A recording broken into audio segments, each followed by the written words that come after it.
The same thing we're gonna say, like you want to see your friends do good, but never better but than not you. better than you. Yeah. Na hiyo ni roho mbaya. Wakenya mko na roho mbaya. Hakuna sugar coating. Tunaingia 2026 tunaingia na ukweli. Tunaona Kasongo daily. Wacha tuite Wakenya mko na roho mbaya. Ile bezi ya chipo na kuku ndio wakati umetoka kulima drinks masaa but then hata chipo za hapa ni different. Kitu ya kwanza nilinotice ni nyama iko na taste. Nimegonga mtu aseme hiyo kitu bana. Nyama kuku haina taste jo. Wazi iko na taste mazuri na shanga hizi chakula. Alafu ni soft. Kwanza beef. Alafu mimi kitu yenye nilichanganya by the wanaweka sukari kwa kuku. Kuku bana ni chumvi bana.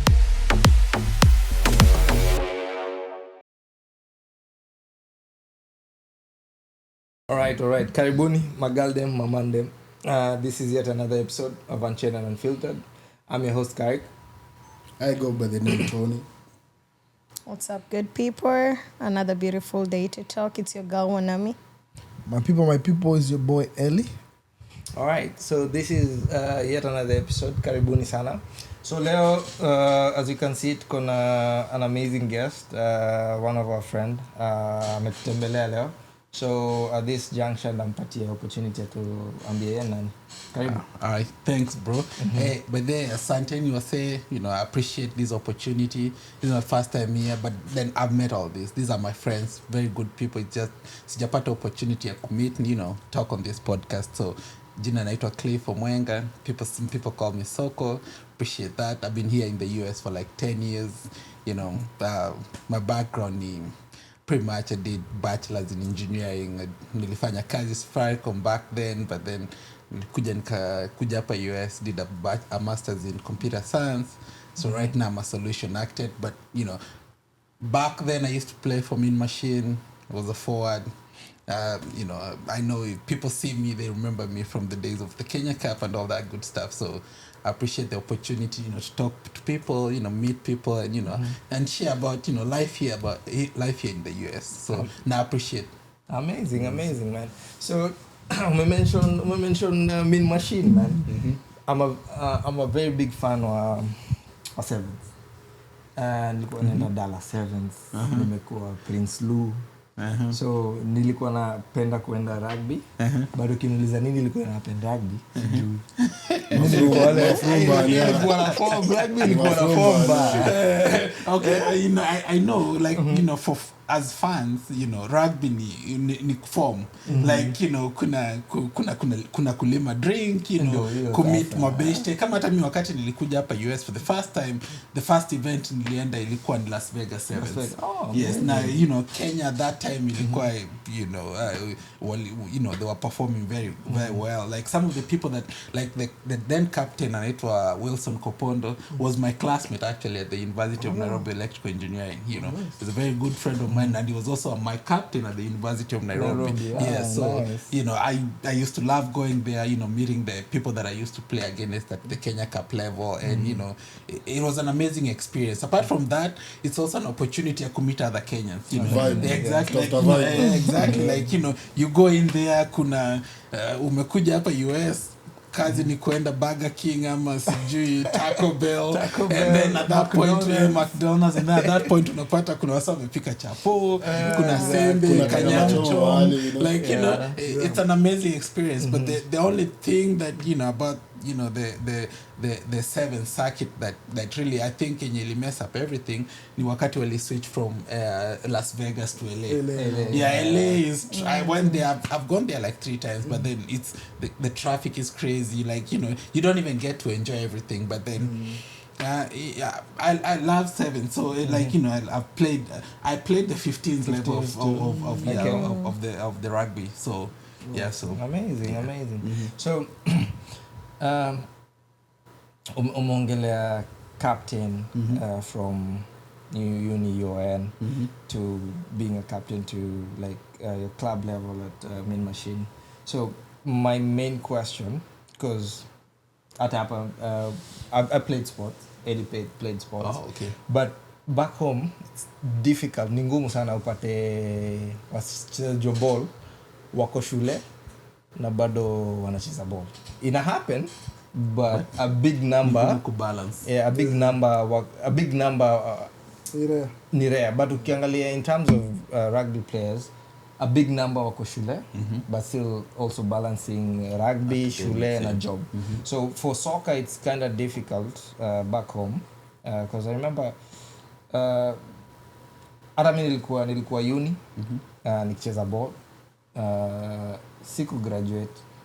Main reason siku graduate is because now safari zilianza kuwa mob, mnaanza kutravel, sijui mko Kakamega, sijui mko Meru, sijui mko you know, but ndaenda kudefend hiyo nini yangu project ya mine, nipate sati yangu. But so nataka uniambie dynamics, like udibalance aje ukiwa home, like so just to clarify, nilimention Wilson Kopondo ndiye alikuwa captain wetu, but then like being an electrical engineering student, like it's a 5-year course. We used to be like go to class 8 hours a day, Monday to Friday. And then kulikuwa na training on Tuesday and Thursdays, and then games on Saturday. So the thing is, like, ilikuwa ni kujipush by the like kuna some type of dedication in your ulikuwa na need, like, you know, you have to go out of your way kwa sababu you think about mahali umetoka. You know, some of us, like, you know, all of us, like, I don't know, maybe Tony alitoka kwa maybe Budaki alikuwa ni silver spoon dynasty toeni na sisi, like, you know, any other player mwenye aliyocheza Mean Machine at my time, like akukua na dynasty, ilikuwa like, you know, you had the opportunity to play rugby, a sport that you loved, and at the same time you had like, hey, you know, rugby is not going to feed me, because at our time, like, tulikuwa tunapeangwa, ilikuwa inaitangwa ni per diem, like every game tunalipa 500 allowance.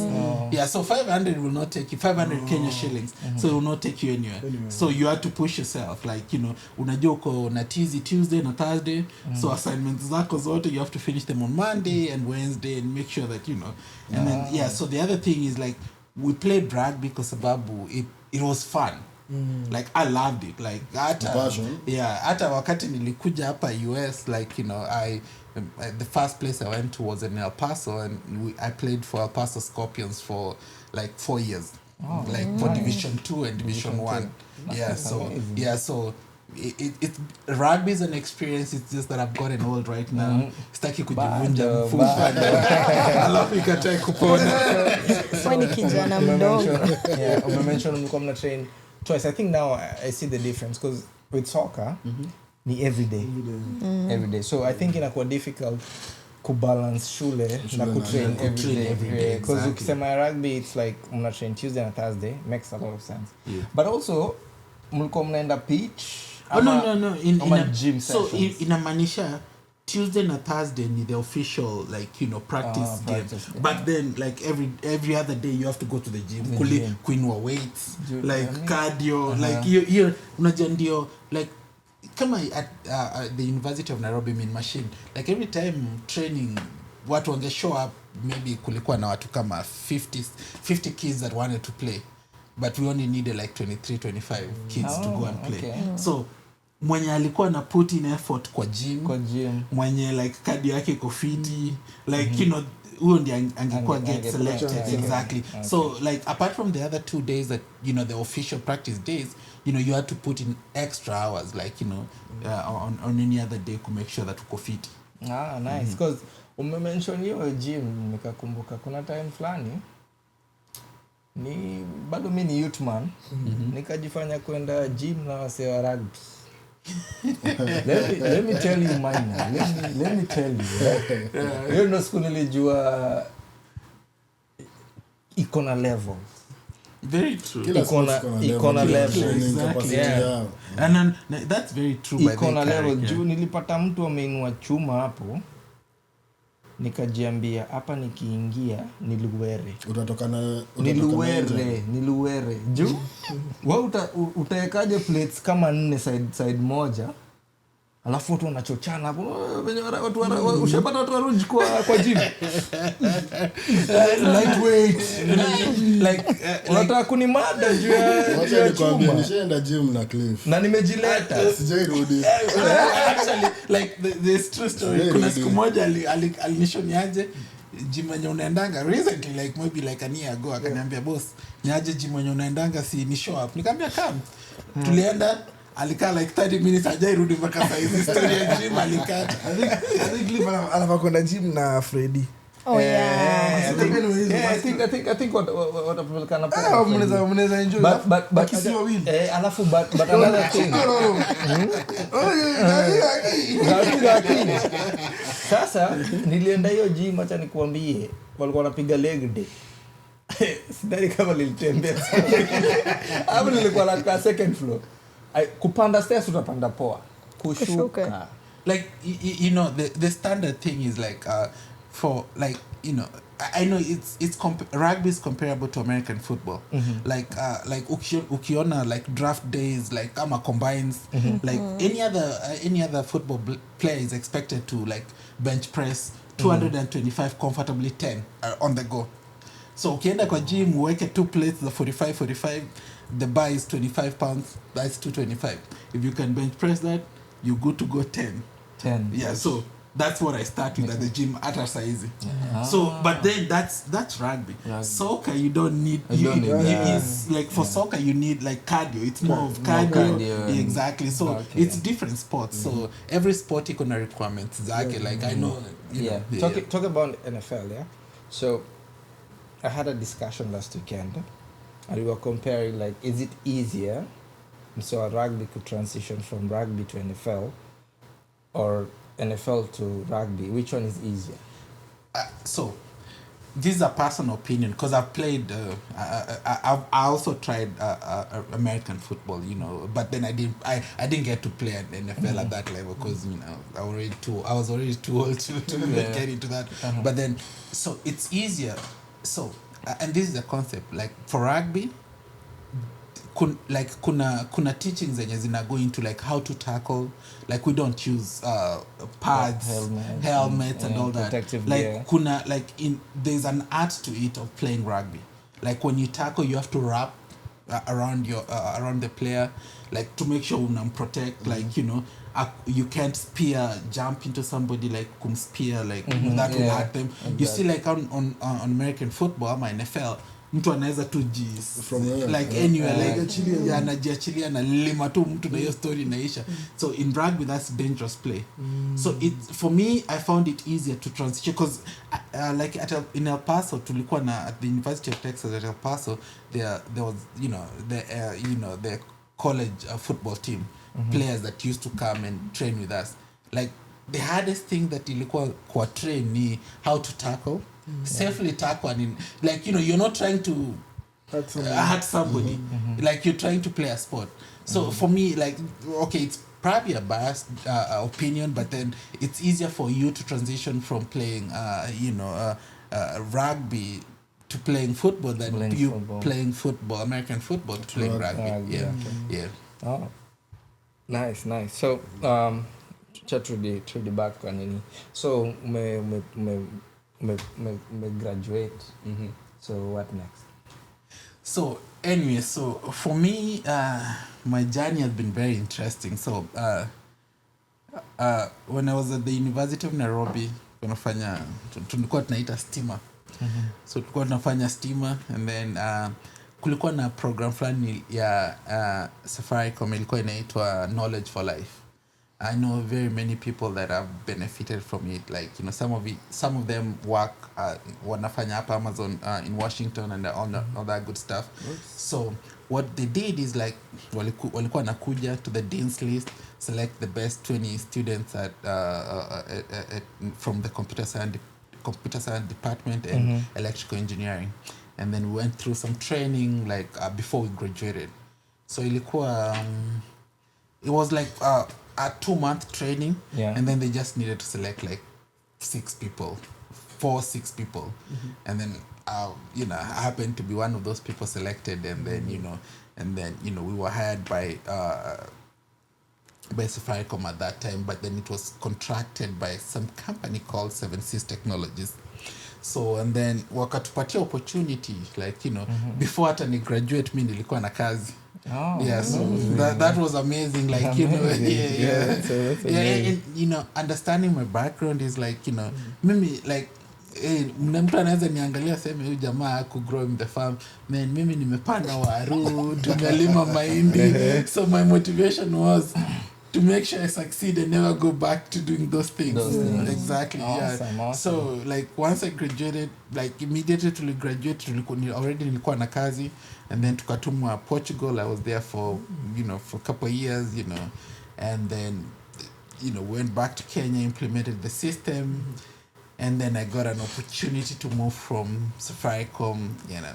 Tulikuwa tuna feel like tumejua vitu mingi. So I was hired by another financial institution in Kenya. I worked there for it was like 2 years and 5 months. And then I got poached by another financial institution, you know, to be precise, Family Bank. And then I was there for like a year and some change, and then I got an opportunity to come here to the United States. So that's my journey to the United States. So got a green card, kukuja hapa, unajua ni bahati ya kila mtu. Yes, I got an opportunity to come here to the United States, and then nikikama hapa US, so you know, like how you get to the United States, kila mtu ako like, hey, Cliff ni aje? Si utume dolari. Sasa hiyo niko tu kwa keja, hata hakuna form.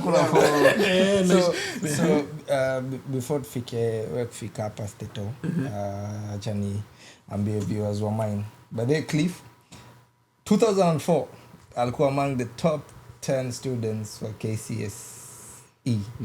Ilikuwa ni KCSE, KCSE, yeah. So big minds, so transitioning. Ukijaribu acha tupate flowers zako sasa hivi. Kwa top 10 kwa KCSE si rahisi. Acha tusidanganyane, unajua? Because si wote tulikuwa kwa hiyo system.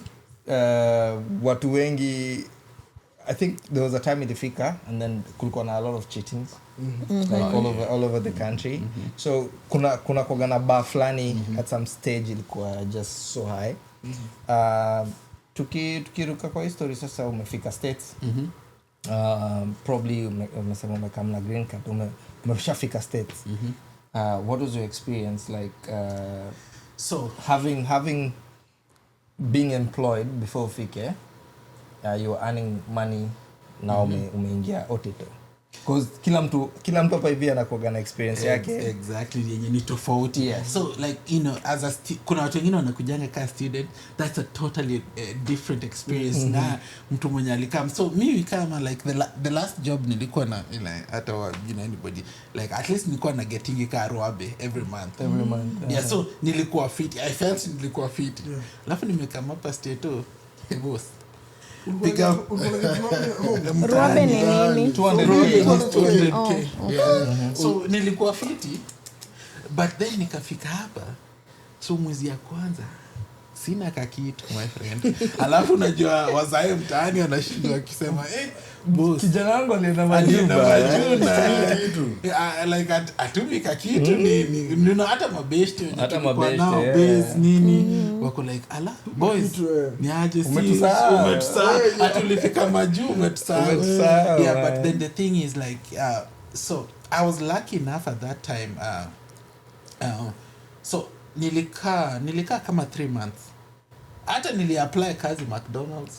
Like after 3 months like after nimeona miezi 3 imeisha, like lazima like sasa hata wazazi nyumbani wanakuja, kwani ulienda kukaa kwa keja tu ama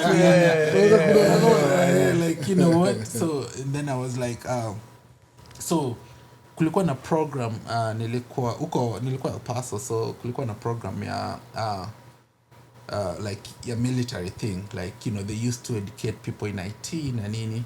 So I happened to apply, and you know wakaniambia ni come for an interview. And then wakati walini interview, they realized because it's for entry level programs za IT, wakarealize say like akufiti so like at that time kuna company moja inaitwa Prudential they were like oh you know what hiyo ndio ilikuwa ina sponsor your program so they were like you know what tuna need database administrator so you put in the application alafu at an interview nika put in application like on a Tuesday Thursday waka interview Monday nilikuwa na offer that's it like I'm very lucky like you know not everybody goes through that like you know like not sio kila mtu anapata hiyo opportunity people come here they change careers like for me nilikuwa in IT in Kenya but then you know and I continued doing the same thing people come from Kenya as doctors engineers and everything and then they start careers. Over so I was very lucky so and it has been the same thing so worked for Prudential for like 3 years and then got an opportunity move so your time nilikuwa El Paso got an opportunity to move here to Houston and you know I've never left Houston since then well Houston ni kama Mombasa kuingia ni rahisi nilisikia nikisema na kimbili kimbili haijaisha bado kimbili bado haijaisha so amazing man so ulikam time gani nilikam 2016 so no like period gani summer for so this is a funny thing okay no it's a good question by the way kwa sababu unajua mtaani hakuna season mbili tunajua mvua exactly so mimi nilikama hapa nilitoka Kenya unajua nilikama around October so ukitoka Kenya October time ndio juu ya December inapiga sana nimefika huko El Paso mazi njeve nyikuko kwanza siku ya pili nilikuwa like I think na need kurudi Nairobi kwanza hata siku mbili alafu naangalia mfuko hata sina pesa ya tiko so anyway ikabidi nitulie but now I've like having lived in Houston and traveled a lot especially around the state for work I think Houston is the closest you can get to the Kenyan community. Yeah, exactly. Houston, I'm Arizona.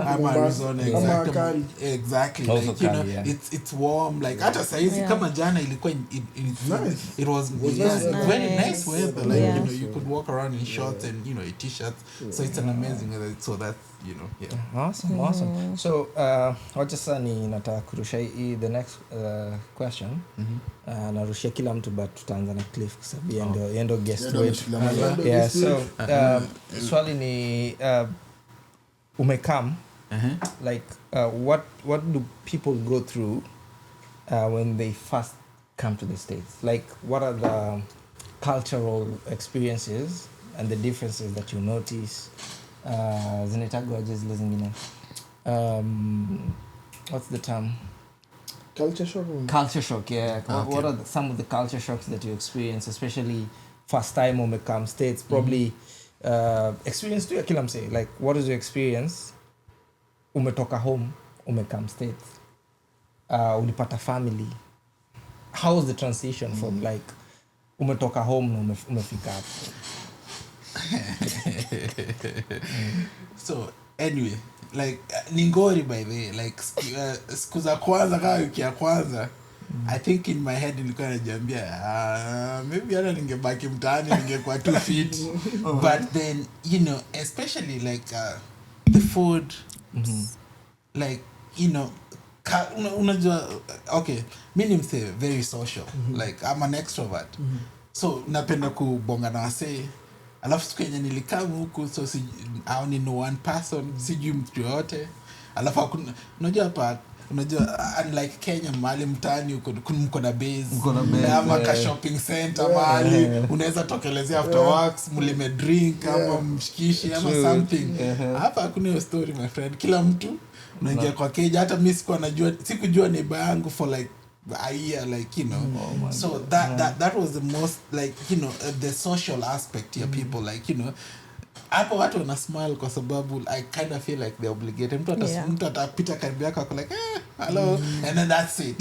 Like you know they don't really mean it. Like unajua mtaani na niaje kasi hapa niaje Tony niaje amekuwa kutoka wewe fala niaje wewe fala na ina mean everything. Smile message chukua. Exactly like you know so that's one of the things na food. I love me napenda food by the years I can't hide from it.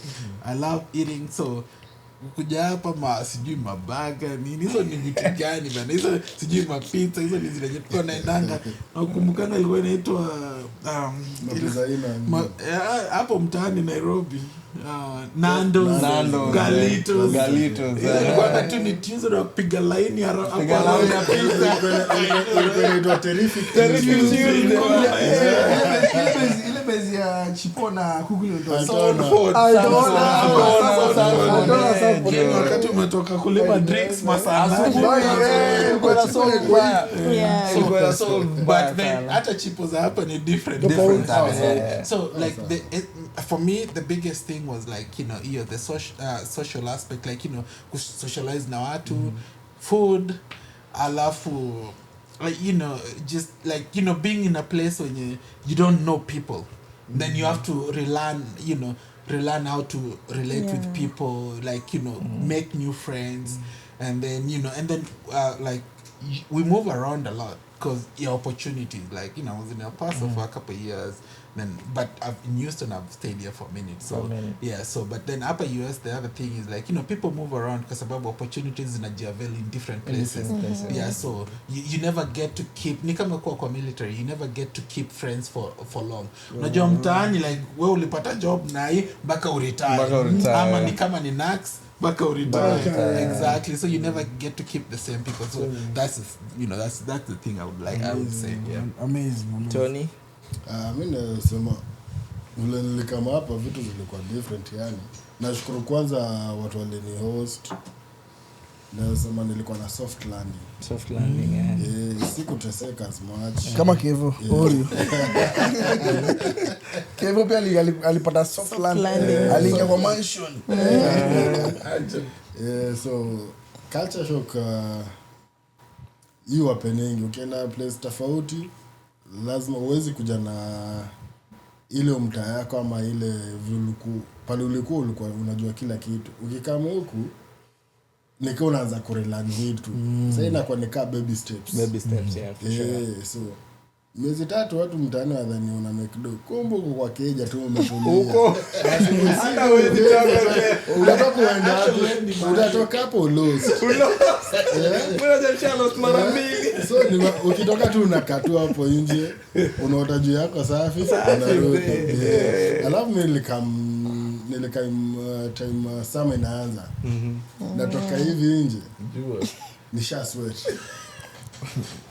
ndarudi tena wakeja yani ilinipatia before ni adjust weather and everything but for real mimi nilikam na soft landing na nashukuru na ulikuja tu Houston ama just tingiza Houston ulikuja when 2016 May Kwani mlifuatana na Morian Zenza by then hata mimi siku struggle sana nataka ku clarify hiyo story so siku struggle like you know I got here like on a soft landing so hiyo ni vizuri ku clarify ndio you know so wenye alikam mbele yetu wali suffer for us na nawashukuru sana sasa tunafurahia wali they made it easier for us you guys amazing so najua the people will come after us watapata even a softer landing they will have a softer landing okay amazing wanami imekufikia well mimi I think generally kuja to stay to it's an eye opener for and I mean there's people who've been lucky there's people who've been not I mean who've not been lucky so mimi niko kwa wale wale you know yeah so wenye uko lucky I mean I can say I wasn't lucky you know it's an opportunity to be here first of all first of all appreciated but it's a different thing you know kufika hapa ama kuletwa huku and having the support, you know, Cliff, Tony, the support that you talk about, it's a great thing. But honestly speaking, nanyi mmesikia, and I know even not from, you know, from different people, watu wako na different experiences. And you can tell, majority, it's not good. Yeah. It is not good. I think it gives you a real perspective of who and what family is, friends, you know, just the reality of people. And yeah, for me, it was not easy, but well, sometimes you don't have an option because when you think about it, okay, sawa, it's not working over here, nitarudi home. Unaenda home kufanya nini? Unaenda home kufanya nini? I mean, you go to school, you get your degrees, masters, you graduate, but opportunities, this is a land of opportunities. Home utafanya hizo vitu zote, but kama huna connections, it can be hard. Yeah, so talking about that, acha nichangie kidogo. Venye umesema kuja huku ndo unajuaga family. Yeah. Sometimes I feel like family, we don't get to choose who our family is. You don't get to choose, and why, the reason why I'm saying that is because like sometimes our families do, like you only related to people because like probably because of blood. Yeah. And from most of the cases nimesikia, brothers, sisters, you know, even parents, inafika point wanakuonyesha man, tuko states huku watu wanafanyaga A, B and C, ebu changamka. Na saa hizo you need all the help you can get, and family wana kufail kiasi to some extent. To some extent, that's why I usually say you can't choose your family, but I feel like us choosing to be friends with somebody, it's the family you choose. Your friends are your family that you choose, because you don't get to choose your family. You're born into a family, and right? I think also with the same perspective, I think that's why, you know, family, they feel like they're obligated because it's blood. But you know, like if it's a friend, they are not obligated. They decide whether they want to do it or not. And if they're doing it, they're doing it because they genuinely. want to do it. Yes. Exactly. So that is the difference. Awesome. So that's why it's hard. Okay. Yeah. I tend to feel there's more to that, but we'll stay here to acha turuke kwa hili. Ulikuja tu Houston ama? Yeah, me I came to Houston. Nilikuja 2016. Nikarudi home.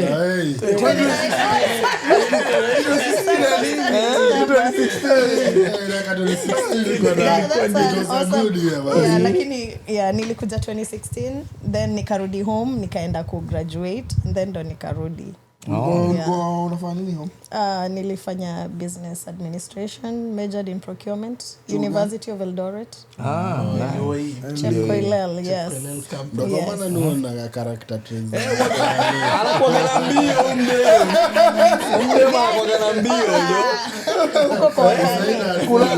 Kuna story moja hata nipatie snipe. Kuna mahali tulikuwa tumeenda, kukakuwa na kavurcha. Kidogo jamaa fulani akatoka na gari ya kahepa. Dema anakimbiza dinga jo. Kwa ni background ya Eldoret. Chebaba. Amazing. Fiti. Mimi nasema mimi nilikamia area 2014. Mimi nasema tu ni by luck. Sababu mimi nikiwa home si atikiwa tuko fiti hivyo. Mahasla tu, but sasa ino Mungu tu anakubless. Na mimi maisha yangu yote mimi sinaga ile nitoka nini. Una expect, sinaga expectation. My expectation is less, because ukiwa na expectation, ukiwa disappointed, unakuwa na stress na kama. So mimi tulikuwa like ikiiva sawa, isipoiva mimi tu sawa, bado tunafind a way. Karik by the way tumegrow nayo Seria moja. Sina watu wa Isili. Wa Isili. No way, you get Namba 8, namba Isili, 9, namba 4. Kuna gari namba 9 kutu namba 4. So kwao ni California.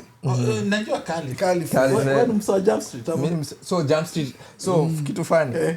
Nilizaliwa Jump Street. No way. So nilizaliwa Jump Street but tukahama garage sasa So Calif sasa. unajua after nimemaliza camp actually 4th year nikienda 5th year kuna kama mlango kubwa Mlango.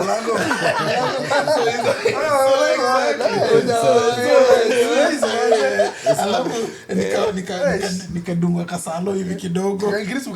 Hata sikwama, unajua North View Road nikateremka tu kwenda stage 11C hapo chini. Nimeka hiyo mtaa. So wakati unaangalia story ya Kali unajua ni kama Pango na Modhaiga. So si mtu akiniulizanga ulikuwa unakaa wapi, naambia ni Pango, but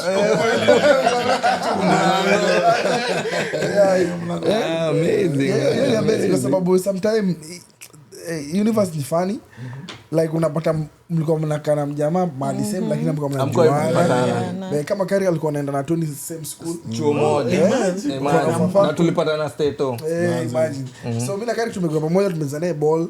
So sisi kiasi tuko tunajua, to be honest, tulikuwa tunajua gati masomo inaweza kutoa kwa block hivi.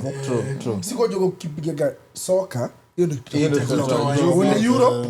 Jua atakuwa na venye tulilelewa. There was so the number of people wenye wali succeed na in terms of education was so little. Less. But wale walitoka na sports, art, nini was so wide. So you tend to unaenda to the route yenye unaona like there's bigger reward. And by then I think most of the hiyo issue yenye ilikuwa ina bring up hiyo ni parents wetu, like okay, so I don't blame our parents because you know they did what they had to do kwa sababu you know you had to go to school, but then hata me I remember like growing in going to high school, nakumbuka there was people that were so good in sports, like mtu anaweza kimbia 100 meters 200 meters, anaweza cheza soka, anaweza cheza rugby, but wazazi wake wako pressure so much. But also lazima tukubali like even like our predecessors, like sasa wazazi na grandfathers, also walikuwa influence because walitoka era ya colonialism, unajua. So pia lazima tuwapatie grace kidogo kwa sababu walikuwa minds zao zilikuwa close to like your colonial rule, to the fact that unajua like the only thing unajua itakutoa kwa noma ni kusoma. Exactly. And I think at least a good thing is like at least for us, like you know, for anybody that mwenye kuna mtoi here but or anything, you know, I have a son and you know I tell them hey you what you need to do, kama una need kwenda kucheza soka, kama mbuku si story yako, chore because si kila mtu at the end of the day tuna need pia soccer players who entertain Saturday. At the end of the day there's different levels to like measuring intelligence, right? Because you can't judge a fish by climbing a tree at the end of the day. So kila mtu akona ni path yake, kila mtu akona area yake of expertise, because hatuwezi kuwa wote, we are not cut from the same cloth exactly, all of us. So Eli. So yes, a lot of stories na flow za. So mimi nilikuja hapa 2014 kama hapa hivi culture shock. Kitu ya kwanza nilinotice ni nyama iko na taste. Nimemwambia mtu aseme hiyo kitu ba.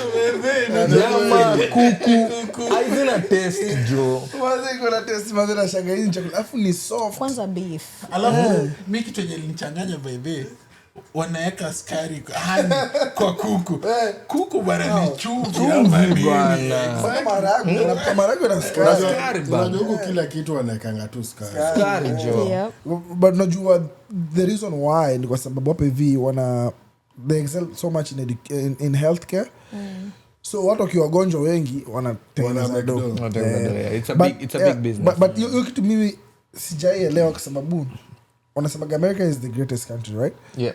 But kama ni greatest country inamaanisha wanafaa kuwa na the greatest health system. Whereby here organic food is very expensive. Fast food is cheap. When you go to Kenya, organic food is cheap. Yeah. Fast food is expensive. Expensive, Yeah, that's why na watu wengi hapa hivi wagonjwa, home watu si wagonjwa. Yeah, but hiyo sielewa, but anyway, ni system. You have to learn for the system.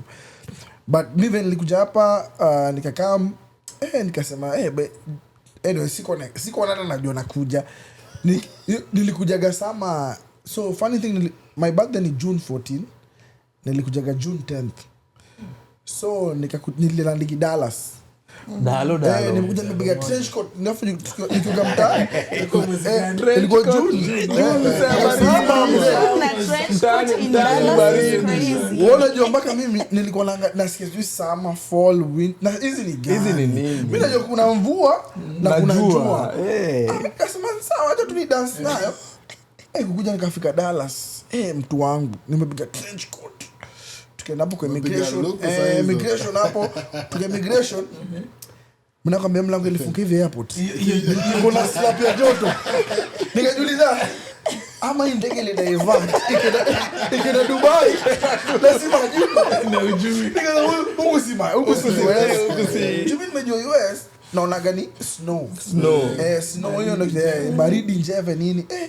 But learning to Dallas so me ni mtu wa watu sana. Me I like to talk to people. So ile nilienda kwa auntie ya mzee wangu huko. So mzee wangu auntie wife yake auntie sister shemeji yake kwa Dallas.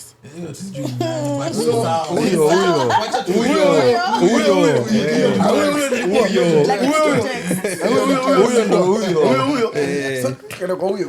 Kuna kwa huyo. So mimi nimekaa hivi nasema iko ni huko kuna kaji. Jumi maisha home ilikuwa hata simu yangu wezi ka more than 10 minutes haijalia. Mimi nimekuja is everything is new. So mimi natoka nje natembea nipate na msee nimuongeleshe. Hakuna mtu nje. Lakini nikirudi hivi kwa nyumba kwa pato kuna African American alikuwa amekaa kwa stairs. So nikaanza kuongelesha tu like hey what's up nini unajua vinyo mtu na very social. Tukaongea na jamaa akaniambia we from Kenya nikamwambia but my destination is Houston. That's my destination. But Houston is faster than Dallas. Dallas is a little bit slower.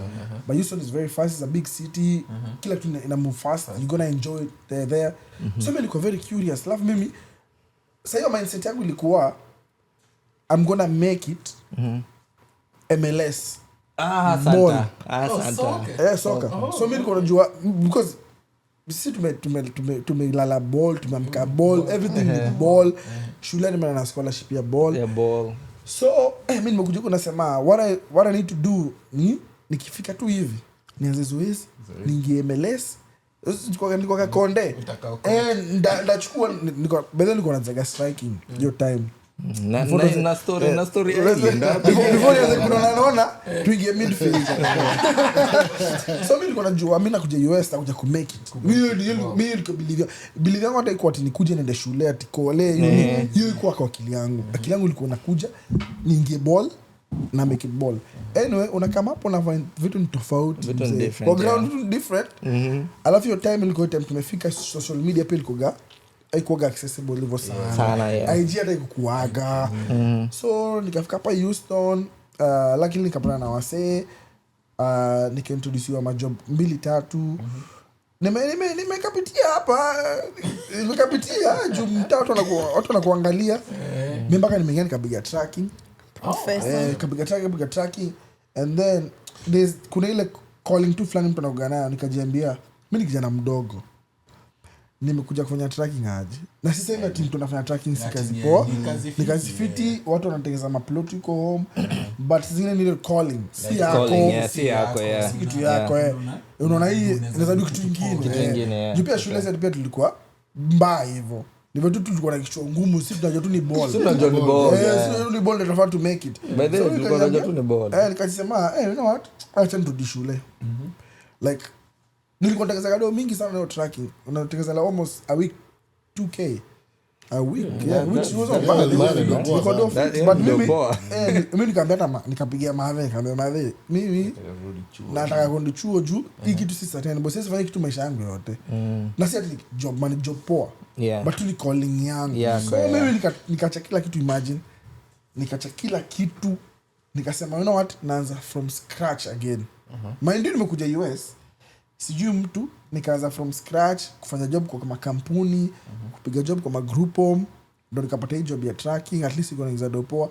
Nikasema you know what, f that, naachana nao, narudi tena back to square one. Nikarudi na kupiga job ya group home juu kusaidia bills mtaani nini. Exactly. Nikarudi and so sometimes unaambiwaga preparation is the best key. You have to be very prepared. In life you have to be very prepared. So mimi nilijiambia nataka kufanya job IT. Okay. Nikasema nataka kufanya job IT. Naona nilikuwa na bisi yangu mtu Dani, nilikuwa nafanya job from home. Jamaa naamka naona jamaa anaingia kwa meeting dakika 30. After hapo jamaa amerudi ameenda medoz.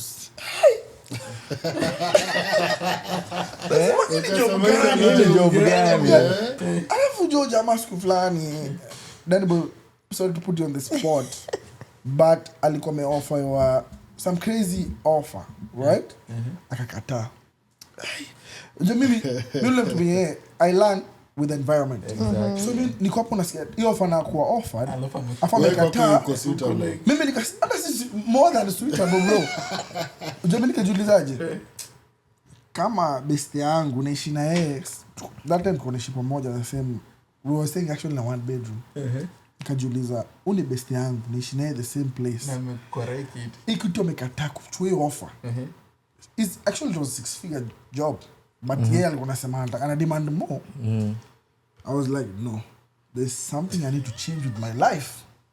There's no way uni bro tunaishi na yeye tunakula the same thing, tunakuja like we are tuna spend time pamoja na ido anakataa. I was like you know what, fuck that, I have to do better. And sometimes unaambiwa you learn from friends. And it's good sometimes kukuwa na mabesti na kupush. exactly. Unaona juu unaambiwa kesa zingine ukiingia US wala tutapatana nao wa kwanza, they can determine your destiny. True. No, actually that's kitu kwa sababu hata mimi wakati nitoka mtaani nilikuwa nafanya IT. Wakati nilifika El Paso, kila mtu uko El Paso, kila mtu alikuwa ni either wako kwa military ama ni nurse. So, exactly. Nilienda nikafanya ASVAB, nilikuwa naenda kujoin military. That's number 1. Alafu number 2, nilikuwa nimeambia we boss, sasa waanze kufanya prerequisites za nursing. But ni venye God na venye God anachezanga kaa yeye. Sikuweza kuget you know.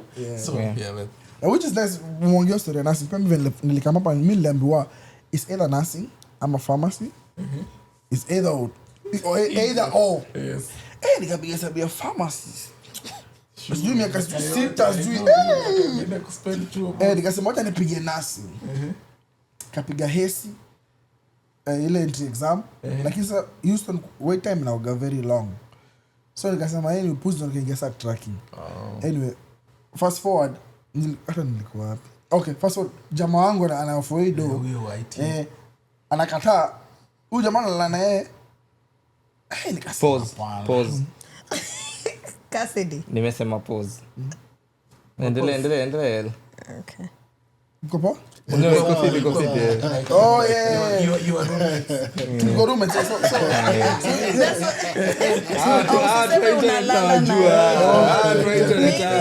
Usiseme unalala na yeye. Nani?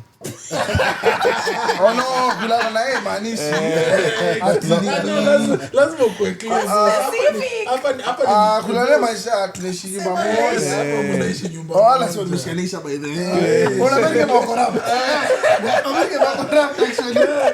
Unabaki mko rap.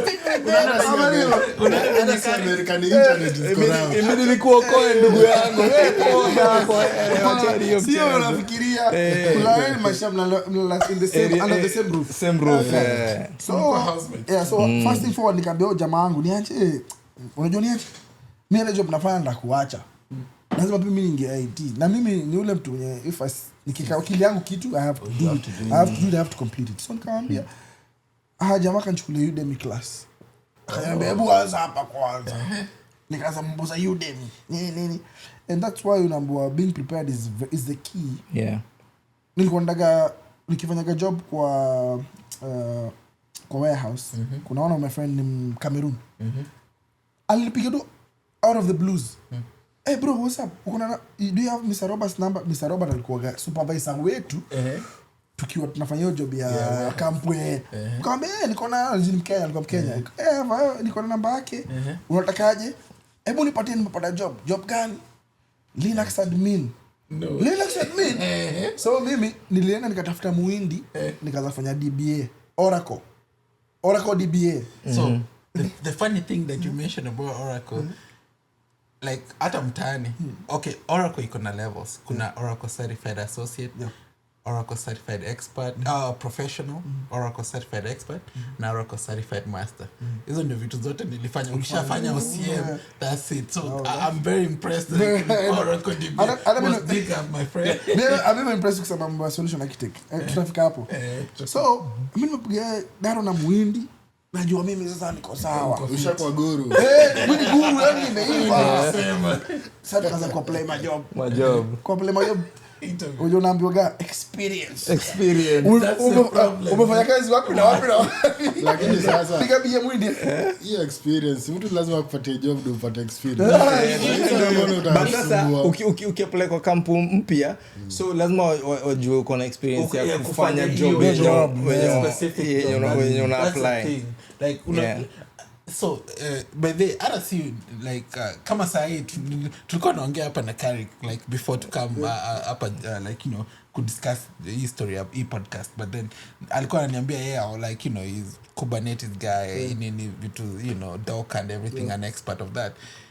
So the only thing in it, unajua anaweza kuwa ameiva alafu nitamuuliza tu swali moja, so umefanya wapi like you know like usana kuexplainia kabisa kufiti but unataka kuprove kuna mtu alimpatia chance na akafanya at least anakaa ni kamwezi ama mwaka mahali exactly so it's amazing. So so ikakuwa nimeiva hiyo DBA, so ni muhindi alikuwa huko India, so mi naanza kuapply job. Unaanza kusikia watu wanaanza interview, unasikia interview za watu wengine ati ulifanya job wapi, tutapigia jamaa tuulize kama ulifanya huko job. Nikampigia mwingine nikamwambia sasa mimi nitafanyaje? Juu sina reference. Unaniambiaje? Mimi niliambiaje? Wenge namba yake. Funny shit I've ever had. Aliambia, you see in your area, look for DBAs and ask them to refer you. I'm like, America. Mimi najua hata watu jirani sijui madibia hapa, si imeandikwa hapa. Unajua India si kama hapa. So unajua wanafanya nini. America you don't know. Kuna ile nyumba 10 initiative. America kama mtu yuko open, uwezi jua you never know. Uwezi jua. So mimi I was very disappointed actually. I was very disappointed because I was very prepared. But guess what? Mungu anakuprepare sometimes. Mimi aliniprepare, be ready, do this and that. Nika-disappoint you, no, but nikasema if I get another chance siwezi nikawaste. So besa mkamaruna first thing forward akanipigia akaniambia amfanya Linux admin. Analipoa do fulani nikastedi kwanza nikasema before nikutumia namba simtumie namba mwenye mtu alikuwa before mimi nikutumia akanitumia. But anyway, first thing forward mambo kaenda poa, tukaingia tech. Na mimi my philosophy is nikiingia mahali lazima nilete watu wangu. Right? Because a lot of people hapa US wanafinya information. They don't want to share. Wanataka wao wenyewe ndo kuona the cake is too big. You can't finish it. Actually when ile umesema na sio kuchomea Wakenya ni wasiwafiti but I think tuna need especially in IT, wase wenye wako kwa IT tuna need kwa na culture kaya Wahindi. Unajua wanavurutananga like unajua like I've worked with Wahindi wengi like literally mtu atalete muhindi mwenzake hata kama ni yeye ndiye ana interview msee atamuuliza ni maswali gani wanaenda kumuuliza na majibu venye, lakini sisi hatutaki kuambia msee wetu like Wakenya tuko na roho mbaya hata tuseme tu ukweli. Wakenya tuko na roho mbaya. I don't think ni roho mbaya. I think you okay with somebody prospering but you don't want them to do better than you. Exactly. The same thing we're gonna say like you want to see your friends do good Yeah. but never better But not than better Not than better you. than yeah. Na hiyo ni roho mbaya. Wakenya mko na roho mbaya. Hakuna sugarcoating. Tunaingia 2026 tunaingia na ukweli. Tunaitaka Kasongo daily. Wacha tuite Wakenya tuko na roho mbaya. Yeah, see for like real. this is the thing no, saa zingine hata si roho mbaya ile tumehang out naye mara ngapi hata siku unajua unafanya Hata mimi sijui unafanya IT. Mse, hata siku unajua unafanya IT. Like leo tunakutana tu tunalima drink kila mtu anaenda kila mtu kila- anaenda. like, Yeah, you know, hiyo true. story ya kuopen up kufanya like you know na kuitana mazee unajua kama kuna opportunity place yenye nadunga wax ama wenye yeah, kuna unadunga wax kitu, kuna kakitu Yeah. dungia mse Mkenya mwenzako mwambie like hey boss wanatafuta huyu mse hii ndio nini hata mwambie hizi ni maswali atakuuliza jibu hivi weka mtu tutakufundisha kudunga hii wax exactly Unawaambia jaribu uone. Yeah, cause most of the Ukiingia, time, cause most of the time unaweza kuja na experience yote, unaweza kuja na like shule background ya shule yako iko poa, masters, PhD, whatever. But ukiingia job, there's so many ways of doing one thing, like let's say kuwasha TV. Kuna mse aizi washa TV na remote. Ataamua kampuni yetu, policy yetu ni kwenda kuiwashia hapo, unaona? But mi naweza tumia remote, mwingine anaweza amua ni aje mi tumia remote na tumia simu. So all in the end goal ni kuwasha TV. So every other company iko na the way they do their stuff. As long as you have the knowledge of how the process works and you're very knowledgeable on like that field, they will teach you on how to do certain stuff. The most important thing ni usunde tu mguu yako hapo ndani. Ingisha moja. Ukishaingisha tu mguu. Getting in. Bas. Because the rest of the things utalana hapo kwa job. Ukiwa uko ndani. Yeah. So ile kimalizia. Nikimalizia tu ni ati naweza champion ya usione ati uko job ama best yako unaweza muorganizea kwa better than you. Hiyo si shida. Hiyo actually wacha ikuwe furaha yako mtu ameenda mfaa kuja masa ananishaji wako sahi unajua kama mimi sikumsaidia hii job ingekuwa hapo because it's all about community. Nikiona shida leo najua mbogi yangu ama watu wangu wanaweza nisaidia, wanaambia na shida tunaweza come through, unajua sasa tu mtu mmoja ndio shida. Ndio shida ya generation before yetu ilikuwa lazima uwe mtu mmoja. Lazima tukufaa kwa msemo. Bado wanataka ikue. Na itakuwa hivyo. Which millennials I think tunabadilisha a lot of things. Na which is good. Na kama wewe uko hapo una information kampuni yako ina haya champion wa base zako wachanue fanya hii na tutaendelea vipo. Because networking is the main thing right now. Especially in this like field right now, like the climate and in terms of like job opportunities and the environment around US and the entire of the world. Because generally speaking, US they gonna the most opportunities for job opportunities, combined. Combine the rest of the world, US bado iko na more opportunities than the rest of the world. So if you're here and unajua like you have somebody probably labda si Mkenya, labda tu ni Mwafrika tu mwingine ama labda tu your friend hata labda hata si lazima kuwe hata related na Africa whatever, just pull somebody. And the other thing is like so kitu nimeona like nimekuwa kwa position yenye I need to recruit people, interview people, you know, select people. Like in most organization, like this is the truth. Most organization what they do ni referrals. Wananiulizanga Cliff. Wananiulizanga Cliff. Unajua nani anaweza fanya hii? Watapost your job kwa website yao, but wataniuliza nani anajua. Nitaambia Kari kama nitaambia ile wewe sukuma resume yako. Alafu wewe uta-apply, sitakwambia uende uapply.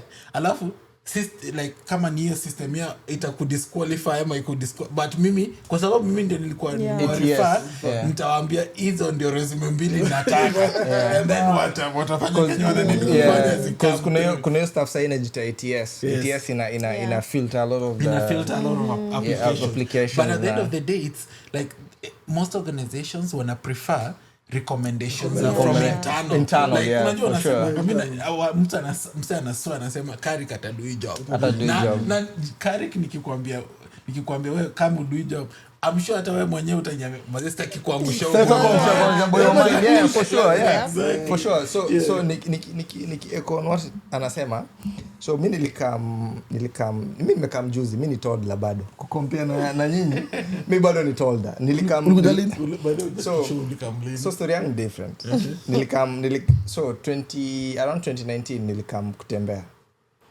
Hiyo time nilikuwa niko fit, nilikuwa nacheza team fulani hapo mtaani. Team bigi. So sikuwa na problem za do.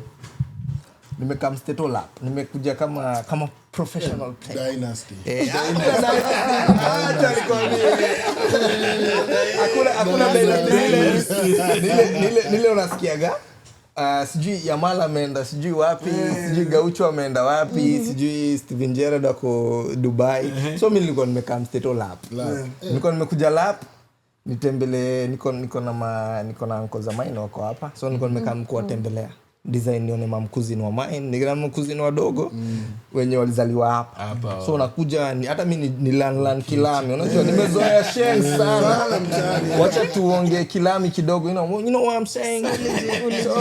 Tuko hapo. Hiyo ni 2019. So nilikam 2019 and then unasemaje? Ulijifunza English huko? Sasa wewe utajifunza English ya nini? Sasa ngapi wewe Eli tangu zaliwe uliongea hata shule tulikuwa tunaongea English, ukiongea Kiswahili unaelewa ile kitu mimi nilikuwa najua Ilikuwa inaitwa this. sisi hata nilikuwa najua siongei Kizungu Ilikuwa inaitwa nini? Bonto. bonto so ndo nikuja kuongea Kizungu ile ukweli. Acha niwaambie tu ukweli, ile atikuja kuongea Kilami proper. Nilikuja kuongea Kilami proper. Probably one of the interviews nilikuwa nazo juu high school primary ilikuwa mabese zangu ndo mtaani. Tunaongea Kizungu haja tutaelewa. Unaona? So nilikam 2019 nilikam lab, but every other person nilikuwa napatana nao outside my uncles whatever, kila mtu alikuwa ananiambia na si ubaki napiga hesabu ile ndo unaingiza Kenya Mtaani. ona niambia nibaki hapa. Na baki hapa kudu. Exactly. So your time when tuko na bonga like ukishacheza pro any level. Yeah. So your time nikasema acha ni stay fit na majama fulani. Nilipiga training session moja na team fulani hapo Wichita. Walikuwa wanataka kunikuamilia. But wananiambia kama wananilipa. Wananiambia hii ni semi pro, hatutoi do. Mimi nimezoea kupata do kila. Exactly. Sasa hiyo unapata tuna travel. Hiyo time tulikuwa na travel, tunaingia SA, unapata mnaingia West Africa, huko mnaingia North Africa. As in tulikuwa tunacheza Champions League ya Africa at that point. So I was like, mimi siwezi kaa hapo. Acha nirudi home ni chase dream bado. The dream ilikuwa ni kutoka kwa block. Ball imenitoa penye tumetoka ball, kulikuwa na a lot of crime. Naweza kunemia almost like mimi na ile tunaweza name wasi tunajua hapa almost like 10-15 wenye walikuwa wanajua ball. But sasa juu ya crime cause hakuna livelihood kidogo imekuwa chemsha kidogo, wanaingia kwa crime, unajipata as in ilikuwa tu yani ilikuwa tu a way of life. Ilikuwa normal kupatana na wasee wameingia on that other side.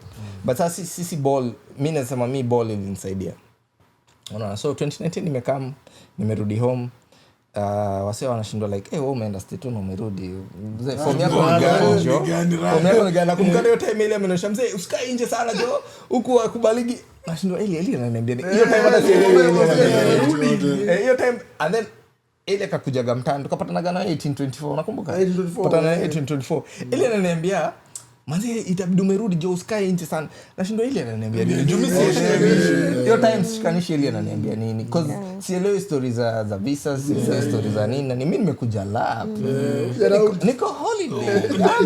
Do yako Wacha enjoy. Niko come holiday. Niko Mansari. And then in 2019 and then COVID hits. 11 months hujalipwa. I'm like okay. Tunafanyaje? Opportunity kakam ni aje kuna shule inataka wachezaji, tuma video. Nikatuma video leo, kesho yake nimepata I20. That was like 20 nilikam 2021. By March sikuwa na plans za kuja States. by August nilikuwa state 2. No way. I guess hiyo trip ya kwanza ndio ilikufungua Sasa nilipata injury. Sasa sikia nilipata injury beginning 2021. So kitu ilinisaidia COVID ilihit. So hakukuwa na kitu yote na. So nilikuwa nende surgery nikapiga hesabu hiki kitu sijitaka for how long. Juu nilikuwa naambiwa nikikaa nje for 3 months nitapona. Ita heal yenyewe. So I'll just need to do rehab. Nikasema hakuna haja niende hosi hiki kitu sijui itakaa for how long. Wacha nikae home. Tulienda 11 months bila pay. Hakuna kitu inaingia. Kulikuwa na biz kadhaa nilikuwa nimeanzisha zote zikadunda. Hiyo opportunity ilikuja tu hivi. Nilituma tu video yangu nikiwa youth man. Coach akapenda. Actually nilituma hiyo video Wednesday. Big up coach Simon Mulama. Yeye aliniunganisha. So Simon Mulama alipigia coach fulani, huyo coach fulani akapigia coach fulani. So hiyo video nilikuwa naituma ikienda kwa loops. Ilikuwa na loop around. So by the time nilikuwa nafikia huyo coach akabambika akatuma whatever mimi nikapata kwa email. Visa chap August nilikuwa nishafika. So nilitoka nimaliza game yangu ya mwisho ya Premier League nilicheza I think August tarehe 6.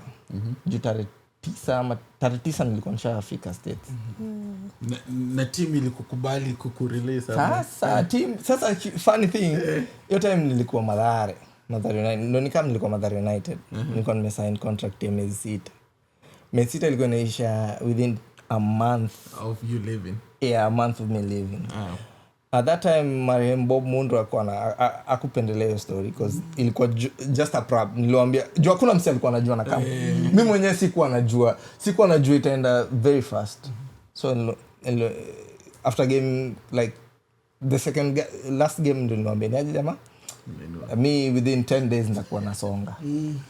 So sitakuwa part of the team. Sasa hapo ndio vitu zikaanza kuchange. Hapo sasa ndio vitu zikaanza kuwa real kiasi. So mimi nikalanda Oteto. Nililanda Oteto August. Jua unaiona? Hiyo summer time. Uzuri hiyo time nilikuwa nishapiga hesabu. July time nyingine nilikuwa nimekam time nilikuwa nishakuja July. Ilikuwa na jua. So mimi nimekuja nimepiga open zangu, short yangu polite.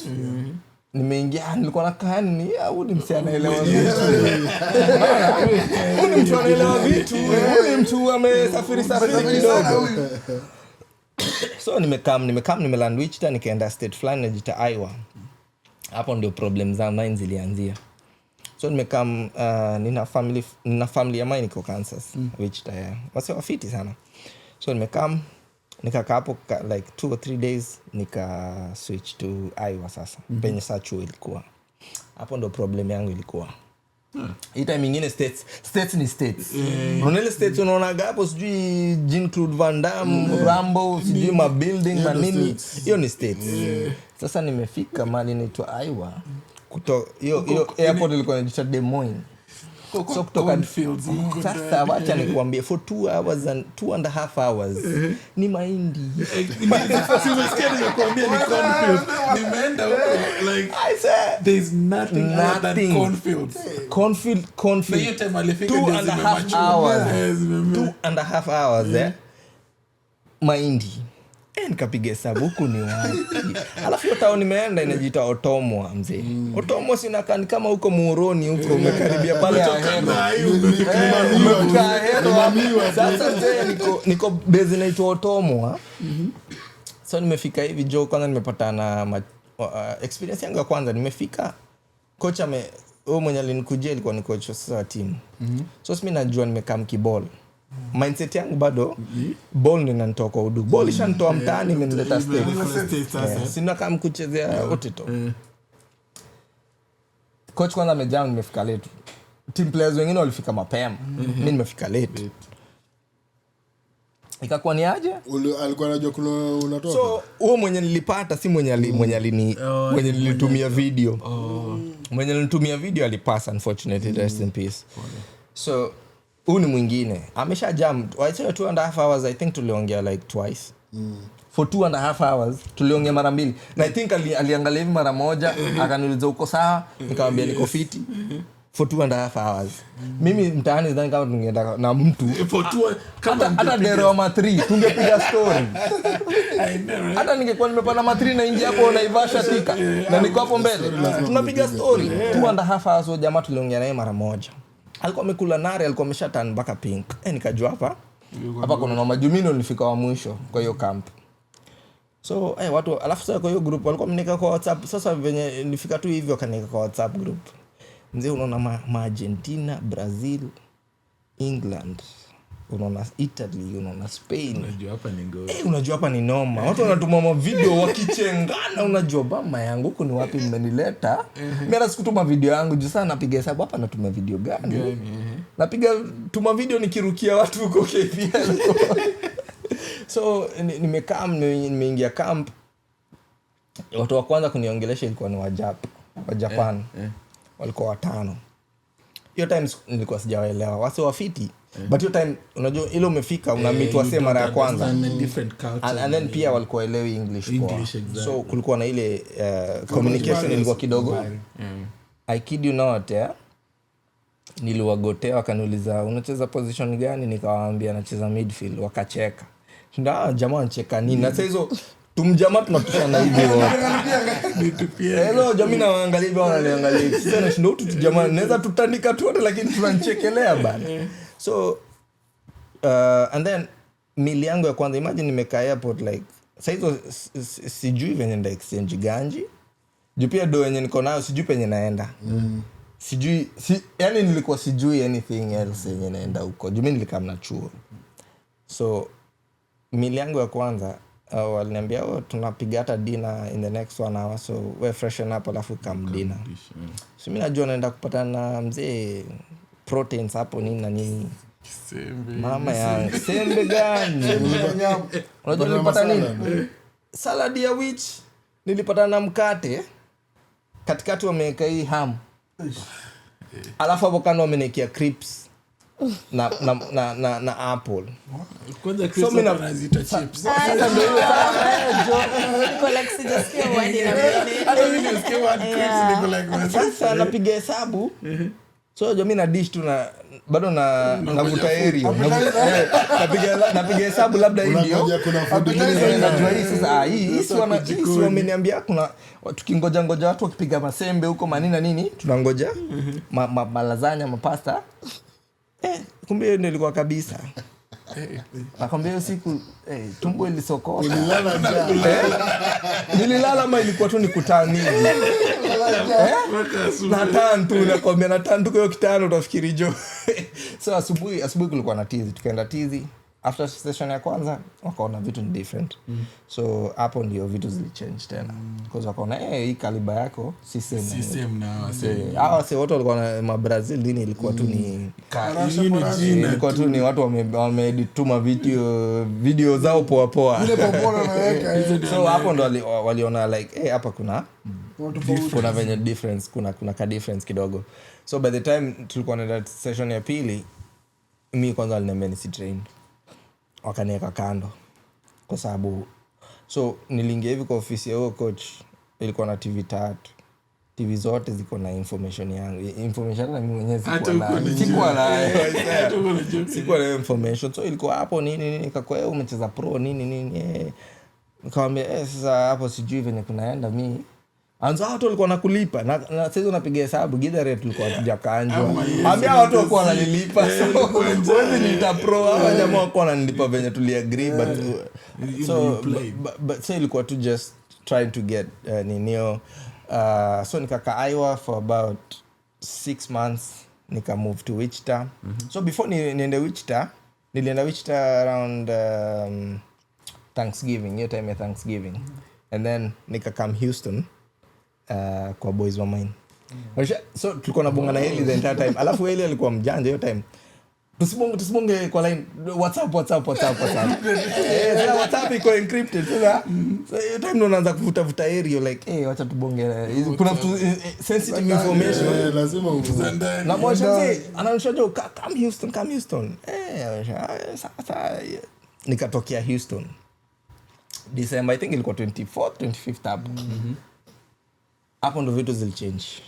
Hapo nikitoka huko kwingine nilikuwa nimesema acha nene juu kila mtu alikuwa ananiambia end of fanye nursing because to be honest nursing is a niche where East Africans tume perfect na it has like I think like the most third world immigrants when you come up in the United States, Africans, you know, Indonesians, Yeah. Filipinos, you know, all of them. Nothing. Nothing. Not to take away anything from nursing. Nursing is a very good career. It pays well. It's like, you know, Job it's one of those security. job security. Yeah, job so security, if you yeah. can do it, just please go and do You it. go and But do you it, know, yeah. it's just for the sake of so mimi nilikuwa naenda kufanya nursing. Unaona mpaka nishajiona hapo nikipiga na mascrubs wewe unaniona. Bana we nilitoka kwa boots before that so coach mwenye nilipata alienda kuwa coach wa team fulani ya Nebraska inacheza USL. So USL ni chini ya MLS. Yeah, MLS. So akaniita tryout. And I think nilikaa huko for like 2-3 days.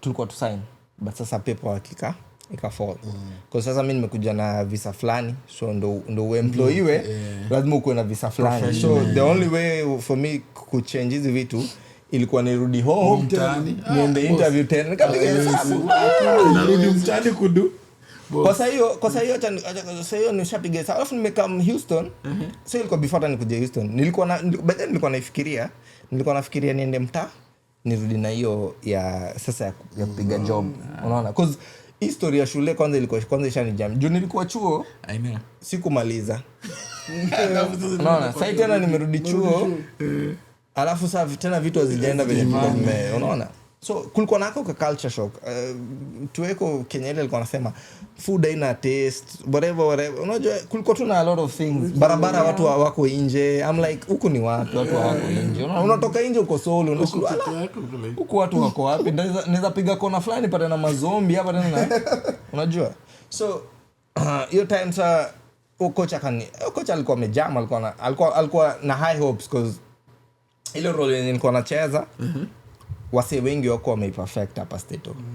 So alikuwa anasema cause tuliongea naye a lot mpaka sasa su bonga na huyo coach.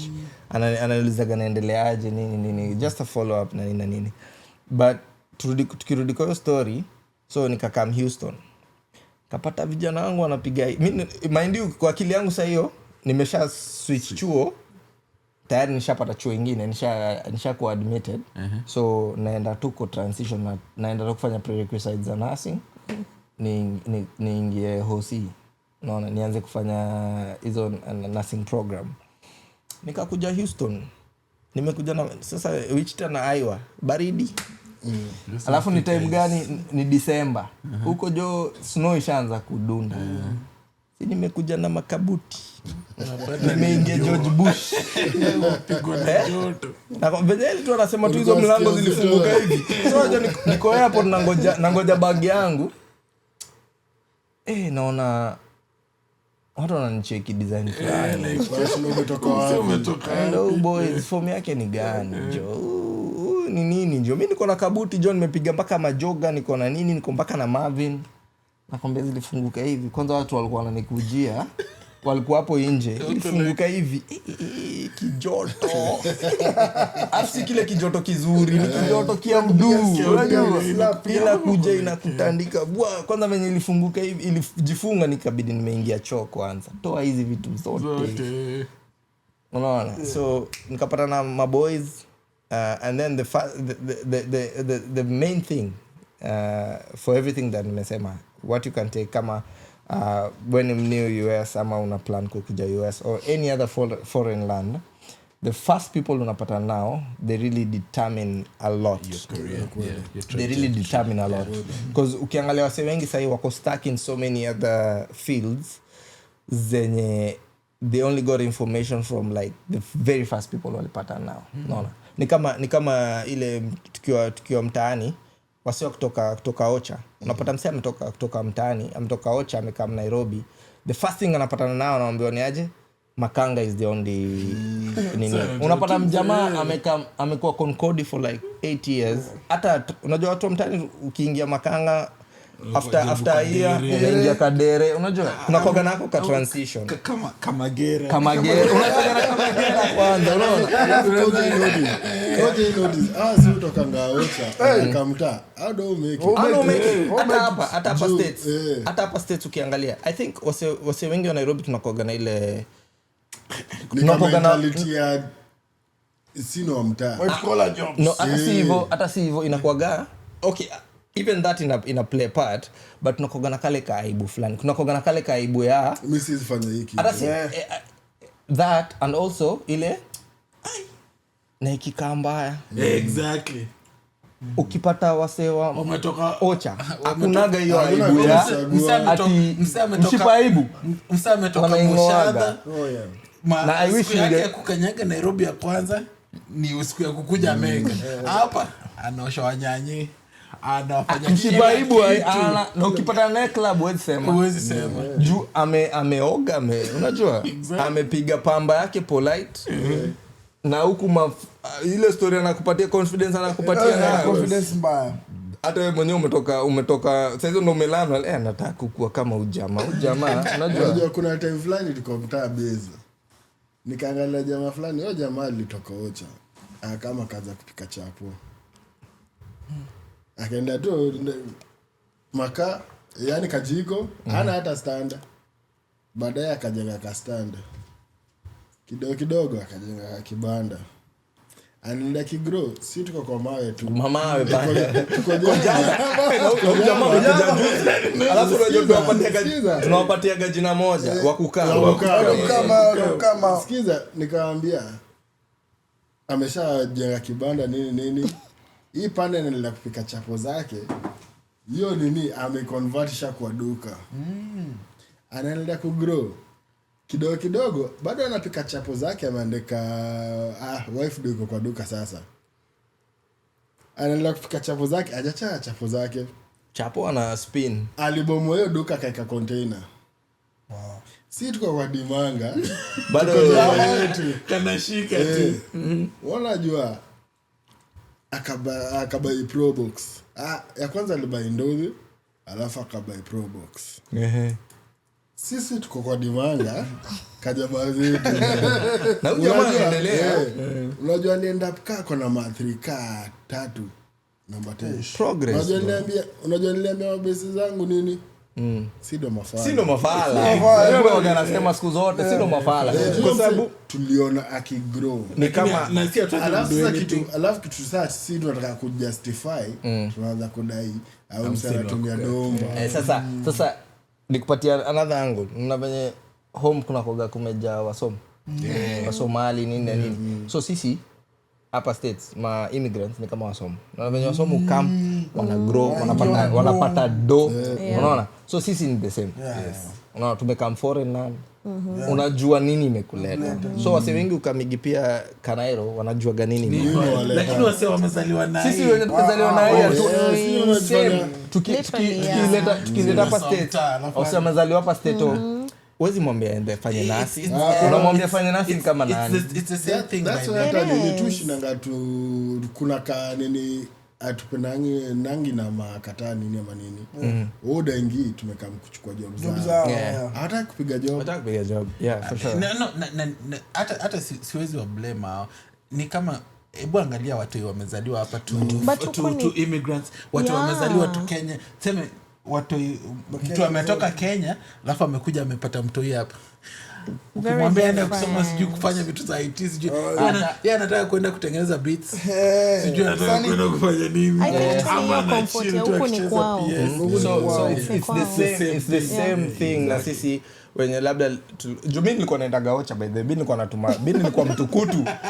Nilikuwa kila holiday nilikuwa napeleka Goshago Kindube, yani nilikuwa napeleka hapo nitakuaje pale OTC Nyamira Express bila kazi. Ulikuwa unaenda na masista zako? Ilikuwa inafika nini? Peke yako? Nilikuwa napeleka mimi na kazini yangu fulani hapo. Tulikuwa tunapandisha kwa hivi basi. Ikisimama inasimama Nakuru ama Narok. The next stop Nyamira. Hapo so hapo kwetu hapo ni hapo Kindube. So nikiwa Ocha walikuwa wananitaga John Nairobi. tulikuwa inanijamisha Jo Nairobi sasa kwa kijaka ni mtu wa Nairobi like mtu wa Nairobi kama mwanaume wa Nairobi so ilikuwa inanikasirishaga but sasa nilikuja kulearn later juu hata walikuwa kanai na waita wase wa Ocho. So ilikuwa mnaniita Jo Nairobi nawangoja tu mfike Nairobi hata nyinyi niwaite wase wa Ocho, unaona. But to cut the story short, experience yangu ilikuwa fiti because nilipata rough times yenye nilienda chuo because now imagine umeenda shule wamekuwa for full scholarship and then now wame find out like kulikuwa na issues hapo na pale, so they had to cut a few things and one of the things walikata ilikuwa ni food. So nilikuwa napata in a week nilikuwa na 8 meals in a week. So 8 meals, so inamaanisha daily ni moja. For 6 days is unakula 1 meal and then for 1 day unapiga 2. So wewe unachagua siku yenye unapiga 2 meals. Hiyo time nilikata, niliingia ile weight yangu saa proper. Na nilikuwa na train. Get back to that.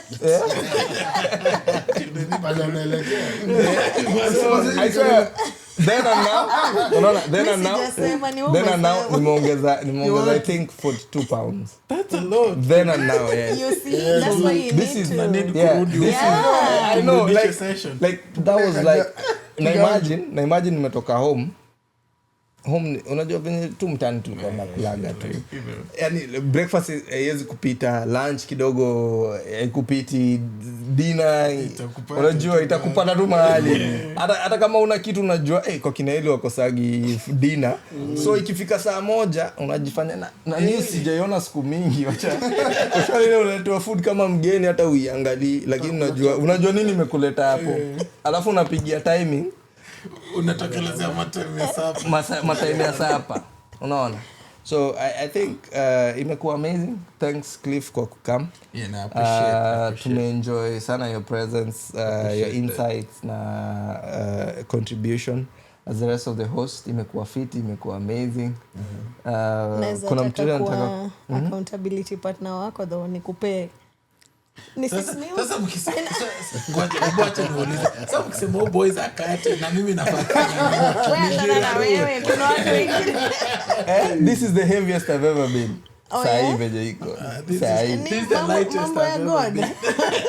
Mambo ya God. Kasi complain. Sisemi tunataka kukonda. Niko na furaha. Sasa sisi wenyewe tuko na mawan paka hapa. That is the goal. Mafumba nya. That is the goal. Unaona? That is the goal. The goal ni kuingia hapo kwa one pack yangu. Kwa sababu unaambiwa heshimu kitambi. Mimba ni ya msimu. Alafu kitu wanasemanga height ni God. Width ni bidii yako. Sasa tukimalizia watu wangu, thank you. Please like, share and subscribe. This is another episode of Unchained and Unfiltered. I'm your host Karik. Peace Tony. Thank you Anami. Tuwenu hapa Eli. And to our guest. Yes, so Leo Cliff. Nice to meet you guys. Till next time. Adios. Adios. Yes. Muchachos.